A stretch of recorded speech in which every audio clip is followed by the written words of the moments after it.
نحمده ونصلي على رسوله الكريم اما بعد فاعوذ بالله من الشیطان الرجیم بسم الله الرحمن الرحیم. زمونږ جمعیت علماء اسلام صوبه خیبر پختونخوا د طرف نه 8 دسمبر باندې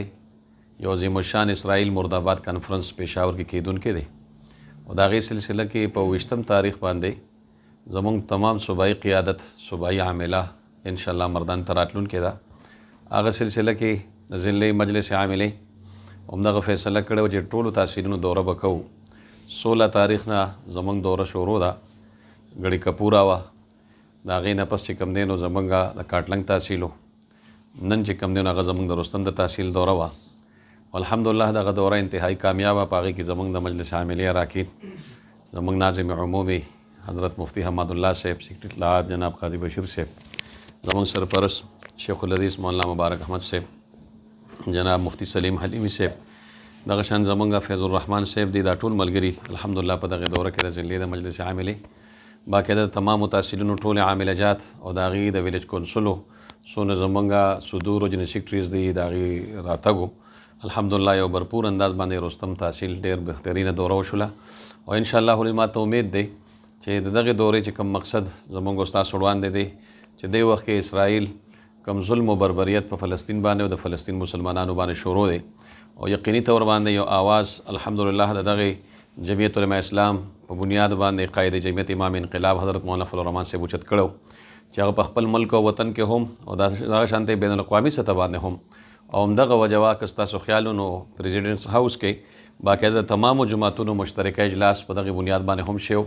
په هغې کې هم زموږ قائد جمعیت په خپله شریک و، ورسره چې کوم دی نو د نورو جماعتونو سربراهان هم موجود او بیا قومي اسمبلی هم یقینا یو قرارداد او رزولوشن په هغې باندې پاس کړ چې کم از کم دغه ظلم و بربریت هغه دی چې کوم دی نو هغه بند کړي شي. په دغه سلسله کې موږ وایو چې عوامو کې بیداري هم راشي، امت مسلمه کې هم بیداري راشي او دا کم ظلم و ستم چې روان دی چې دا بند شي. ځکه یقیني طور تر اوسه پورې تقریبا 42,000 زمونږ مسلمانان وروڼه په هغې کې ماشومان بچي، په هغې کې زنانه دا چې کوم دی نو شهادت مقام ته رسېدلي دي. 94,000 ماشومان بچي او ورسره زنانه په هغې کې چې کوم دی نو هغه زخمیان دي. ټاپ قیادت په د 11 میاشتو کې تاسو ګورئ د هغې قایدین هغې چې کوم دی نو شهادت مرتبې ته رسېدلي دي. نو دې وخت کې تمام امت مسلمه باندې یقینا یو ډېر عظیم امتحان دی، یو ډېر لوی ابتلا ازمایش دی او دغه ابتلا او ازمایش او امتحان یقیني طور باندې که دغې لپاره مسلمان او امت مسلمه او موږ تاسو آواز نه اوچتو د دغې مظلومه طبقې به آخر څوک آواز اوچتوي. دې وخت کې که اقوام متحده ده هغه یقینا چې یو خاموش تماشایي ده، د امریکې لونډي چې کوم دی نو هغه جوړه شوې ده او هغې باقاعده چې کوم دی نو په دې ظلم و بربریت کې شریک دي. دا شان انساني حقوقو آواز اوچتونکي تنظیمونه چې هغې دا وایي چې موږ د انساني حقوقو دپاره آواز اوچتونکي خلک یو، خصوصا مغرب او یورپ، نن هغه خلک هم په هغې باندې کوم دی نو خاموش تماشایي دی.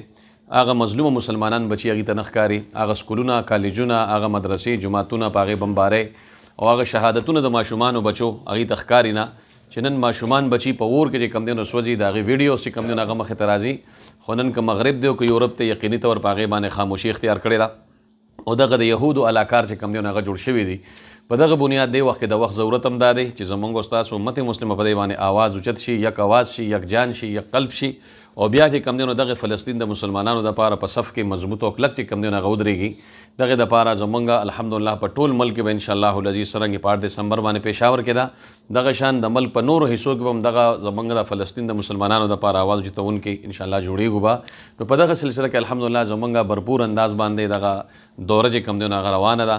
زه یقیني طور د جمعیت علماء اسلام تحصیل رستم د تمامو ملګرو شکریا ادا کوم چې دغه کامیاب ترین اجلاس الحمدلله د هغې انعقاد شو او زموږ دا ټوله کابرین مشران چې کوم دی نو هغې ته راغلل، په هغې کې دا خبره چې کوم دی نو هغه مخې ته کېښوده.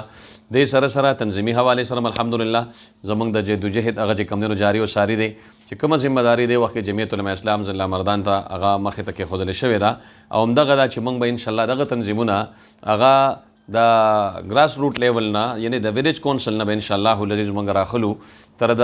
تحصیل پورې او تحصیل نه ضلعې پورې ټول جماعتونه به انشاءالله منظم کوو. په دغې بنیاد هم د دغې دورې اهم دویم چې کوم دی نو هغه شق دغه و چې تمام که هغه زموږ اطلاعات دي نن راتګ هم یقینا ستاسو پرېس کلب ته هم په دغې بنیاد باندې دی چې کم از کم موږ تاسو دلته چې کوم دی نو تحصیل جماعت هغه هم د تاسو سره کینی او هغې چې څومره خبرونه دي د هغې دورې دي د هغې چې څونه دلته کې کارګزاري ده چې هغه ستاسو مخې ته انشاءالله العزیز راځي او همیشه دپاره الحمدلله تاسو یقینا زموږ آواز جوړ شوی ما ته امید دی انشاءالله چې زمونږ د تحصیل جماعت دی او که د ضلعي جماعت دی که د صوبې د جماعت خبر دی یا که دغه شان د مرکزي لیول باندې، نو ما ته امید دی انشاءالله موږ به ستاسو نه تعاون طلبګار یو، موږ سره په هغې کې تعاون کوئ او زمونږ ملګري به انشاءالله بھرپور د پریس کلب د تمام ورونو سره انشاءالله شانه بشانه هر وخت هر آن او هر غړی انشاءالله مضبوط او کلک ولاړي. واخر دعوانا ان الحمد لله رب العالمین.